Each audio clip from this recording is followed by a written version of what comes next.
I am Dr. Amy Shah. or Ami Shah.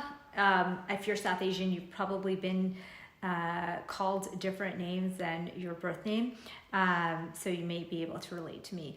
I am a double board certified MD, and I did nutrition as my undergraduate. And today I want to talk to you about immune boosting foods and practices that you could be using with a South Asian flair, because there are so many things in the immune research that show that some of the most simplest things, changes in our diet, in our lifestyle, can make a difference. And some of these are very familiar to a lot of us because turmeric, for example, haldi, is one of the most anti-inflammatory foods on the planet. And things like garlic and ginger. So we'll get into that, and I'll talk about a few of the other practices that you can do to boost your immune system. This is super important right now because of coronavirus and because of the changing world. And immune boost also means anti-inflammatory, which also means that it's going to help your gut health. And I'm going to talk about how gut health and immune system are related as well. So we can talk about a lot of the different strategies to boost your immune system, but I have to tell you that boosting the immune system is something that's used very loosely on social media and the internet these days. There's really no way to boost our immune system besides doing the lifestyle and diet changes. So don't believe that one supplement or one thing can automatically make your immune system stronger. It's a chorus, it's an orchestra. It's just like, not one supplement is going to make you stronger and not one supplement is going to make you skinnier. As much as we wish that there was a magic pill here, it's really about changing your lifestyle habits, your diet, and adding a few key things here and there that can support the immune system and the gut in its functions. Now, you have to understand that when I say immune system, I'm almost saying gut health in the same breath, because in our gut, there is constantly conversations between our gut bacteria. Yes, the gut bacteria that live in your intestines are making the immune decisions. They're talking to our immune system. And they're saying every time something comes in through the GI tract, they will say, hey, does this look normal? Does this look foreign? Should we create an inflammatory response? Is it a toxin? Is it a friend or foe? And they're constantly making decisions. They're talking to the brain and they're saying, we gotta send in the troops here and make our body inflamed so we can fix this problem. So this is constantly going on. So our gut health and the amount and the quality of gut bacteria we have is so important in our immune health. Now, if you understand that, then you will understand that foods and practices that improve the gut bacteria are not only going to improve your immune system, they're also going to improve all these other health factors, and you're going to feel less bloated, and you're going to feel your obesity or other metabolic diseases will improve. This communication between the gut and the immune system and our brain is so key and often gets missed. So that being said, one of the simplest things that you can do is increase how much you sleep. So they looked at a study. There was a study where they had people get 5 hours or less sleep, and they did it for about 7 days. And they saw that they were 350% more likely to catch a virus like a cold or a flu, or we can say in our setting, COVID, although there's not really good studies supporting that. But we have to know that sleep deprivation is a huge hit to our immune system, probably the biggest, along with stress. So sleep and stress, I would say, would be the easiest things for you to fix holistically and get your immune system boosted. Now, beyond that, I have a special Indian spice. You may have heard of it, turmeric, haldi.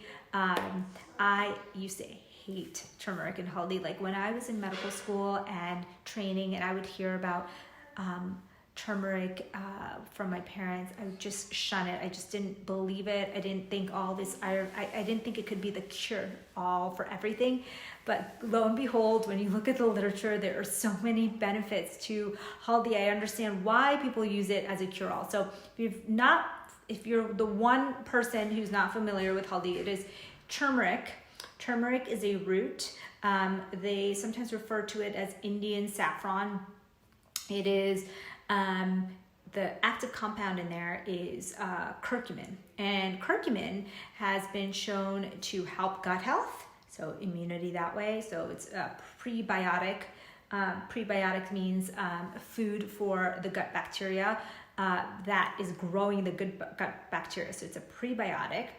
It's an anti-inflammatory. So anti-inflammatory means that when your immune system is making decisions whether to get really inflamed and worked up or not, turmeric can help it. Can help make those decisions and can calm down an immune reaction. So for example, in people with arthritis, there's been great studies looking at turmeric. And now it's also been shown to help as an anti-cancer agent and as an adjunctive treatment in cancer. So many other benefits besides just the immune boosting or supporting benefits to turmeric. The way I would consume it is either take the root, you can take a 1/2 inch root and you can mix it into your green juice or smoothie in the morning, or you can use it in your curries or soups. All you do is take 1 teaspoon, make sure you're ingesting it with some oil or some fats and black pepper. That really increases the absorption by 300%.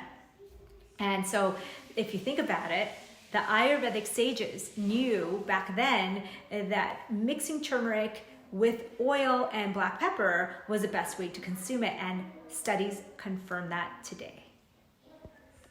Another South Asian secret you're gonna love is garlic and onions. Prebiotic foods will help the immune system. Not only do they have flavonoids, vegetables have lots of flavonoids, but especially garlic and ginger and onions, they have fiber. They have the prebiotic fiber that gut bacteria eats. They have flavonoids. They have anti-inflammatory properties beyond that. And so eating a good Indian dish with garlic and ginger and onion and turmeric and black pepper and oil with maybe another vegetable can be the most anti-inflammatory, immune supportive foods that you can be eating. Now let's talk about some COVID specific treatments. Now I know a lot of people right now are concerned about COVID. It is just going up and up. I think the numbers are 40,000 a day in the US, and it's rising, and it could go up to 100,000 cases a day. And a lot of us are worried about this and wondering if there's any specific immune boosting strategies.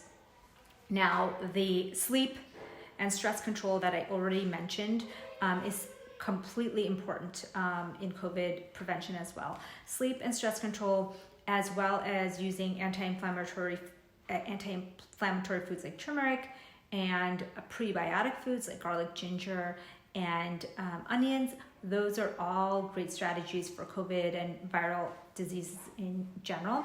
There's a few other things that might help specifically in COVID. There's some studies that are supporting the use of zinc in COVID prevention, vitamin C in COVID prevention, vitamin D in COVID prevention, and flavonoids, again, the vegetable, fruit, special things that you can take and in that category of flavonoids is vitamin C. So vitamin C is a supplemental thing. You can take from 300 to like 5,000 units every day. If you're asking me what I do, I really do believe in the holistic way of improving your sleep and your stress levels first, increasing the level of vegetables that you eat as a secondary thing. And then vitamin D is the one thing I do take on a daily basis. If you're South Asian, you probably should get your vitamin D checked, and you want to get a supplement with the vitamin D3 supplement, which is the most effective type.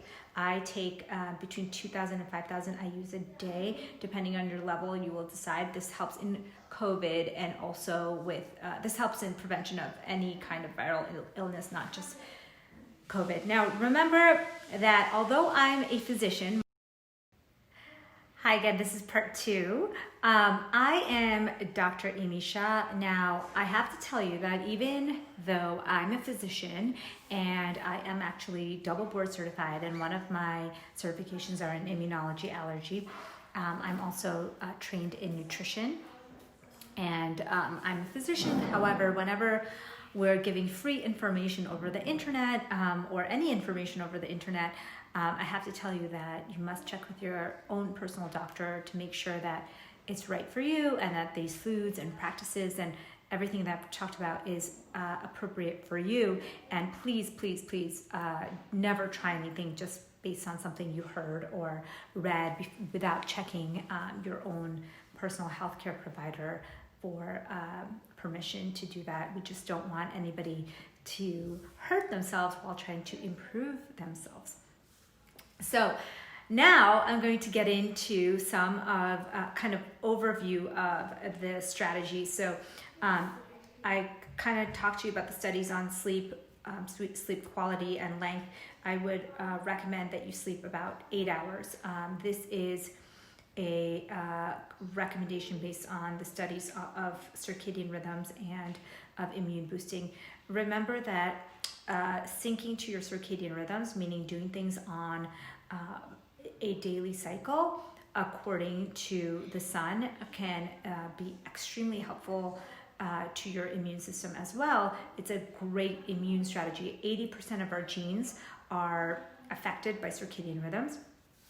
And so by doing things that improve your circadian rhythms, meaning going to sleep at night around 10 o'clock, 10 o'clock, waking up about 6, getting sunlight before 10 a.m., stopping your food 3 to 4 hours before bed, syncing your body to circadian rhythms can be quite helpful. Let's get into the things that South Asians or many people do that can be hurting your immune system. One thing that we know hurts your immune system is high glycemic index foods, so sugary processed foods, not getting enough sleep, as I mentioned before, having big stressful, unchecked stress. So cortisol is a good thing, but too much cortisol and chronic cortisol is a very bad thing for our immune system. In fact, I'll tell you a story. When I was in fellowship, we used to get called for lowered immune function in people that were in the hospital. And what we noticed is there were many, many people, and this is supported by the literature, that when they're hospitalized, they're feeling a lot of stress, they're alone, they have a lot of worry, and maybe they're fighting off an infection as well.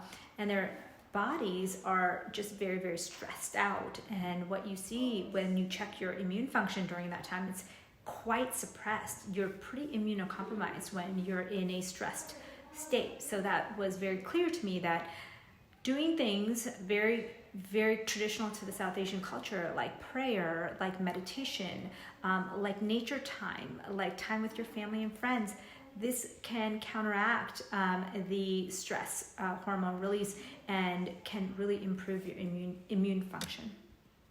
Lastly, I want to summarize what I do. If you're a super busy, working individual with kids or have a stressful life, some easy tips is circadian sync. Wake up, get a good night's sleep, wake up in the morning, get some sunlight, and then I supplement with my vitamin D at that time once I break my fast after fasting for about 12 to 15 hours.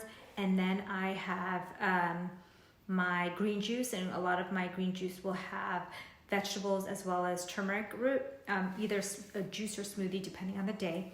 And then at one point in the day, I will have another turmeric based either a curry or add it to a soup, and make sure to have it with black pepper and some fats with it. I also make sure that I have 6 to 8 servings of vegetables a day because I understand the connection between our gut and our immune system. And bonus is really the vitamin C and the zinc, and there's a few other things that have been looked in or many other things that have been examined.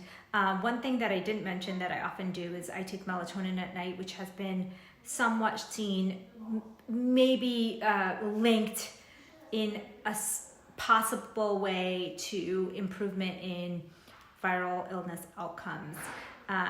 But honestly, that has to be studied in a broader sense. But if you need melatonin to wind down, between 0.5 and 3 milligrams can be helpful for a lot of people to increase that melatonin production. Also, remember to turn down those blue lights an hour before bed. So I hope you enjoyed this immune boost session with me. I'm Dr. Amy Shah. You can find me on @FastingMD on Instagram or amymdwellness.com. Take care. Bye-bye, guys.